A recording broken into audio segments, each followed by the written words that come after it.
आमचंही उत्तर नेहमी कसं असायला पाहिजे? क्रोधाने नव्हे, अन्य समान नम्रतेने. बरोबर आहे? अन्य समान नम्रता आमच्या ठाई असावी, मोशे समान नम्रता आमच्या ठाई असावी, ख्रिस्ता समान नम्रता आमच्या ठाई असावी. हालेलुया. आणि देवाचं वचन सांगतं, नम्र मनाच्या मनुष्याला तो उंच करणारा परमेश्वर आहे. काय म्हटले? नम्र मनुष्याला तो काय करतो? उंच करणारा. याचे शब्द कसे आले हन्नेचे? नम्रतेने.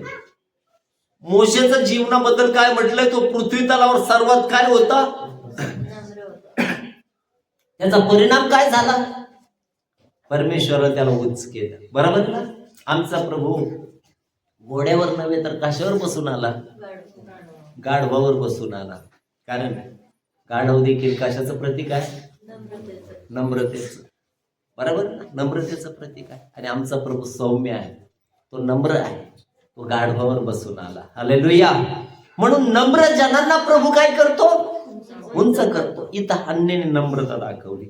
पुढच्या वचनामध्ये ती म्हणते की मी दुःखी मनाची स्त्री आहे आणि मला चिंता व क्लेश मनस्वी झाल्यामुळे मी एवढा वेळ, पुष्कळ वेळ झाला त्याला, पुष्कळ वेळ बोलत होती. किती वेळ? आमची प्रार्थना किती वेळाची आहे? संपली. बरोबर ना? किती वेळ बोलत होती. याचकाला वाटणार रे पिऊन तर नाही आली. त्यालाही माहित होतं एवढ्या वेळ कोणी नाही बसत बर का. 2 मिनिटं गुडघे टेकले, टुकले, नेटके टेकले नाही झाले का संपले, कार्यक्रम संपला. काही मंडळाने तर कार्यक्रम संडेची भक्ती कमी करून टाकली, 1-1.5 तासातच संपून टाकतात. काही 1 तासात संपून टाकतात. कशाला फॉर्मॅलिटी? घरी गेलं त्याला मोबाईल उघडून द्यायचा आणि तिथूनच करा म्हणावं. कोणाला त्रासही नको, काहीच नको. अरे देवाच्या सानिध्यामध्ये जेवढं बसाल ना तेवढं आशीर्वादित होता. हालेलुया. देवाचं वचन आम्हाला सांगतं. आणि म्हणून पुढं वचनामध्ये जर पाहिलं तर तो 17 वचन, तेव्हा एली तिला म्हणाला तू सुखाने जा. हालेलुया. काय म्हणतो एली? तू कशी जा? सुखाने जा. ती म्हटली क्लेश आहे, परंतु याजक म्हणत आहे सुखाने जा. कशी जा?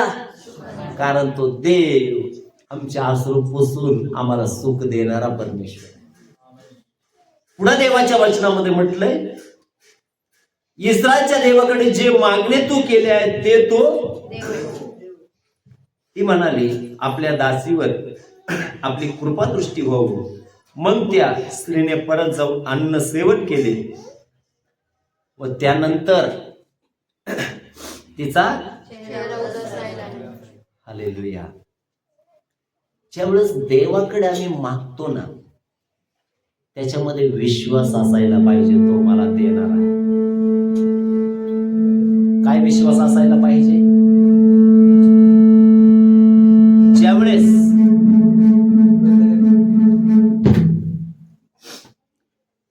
ज्यावेळेस आम्ही देवाकडे मागतो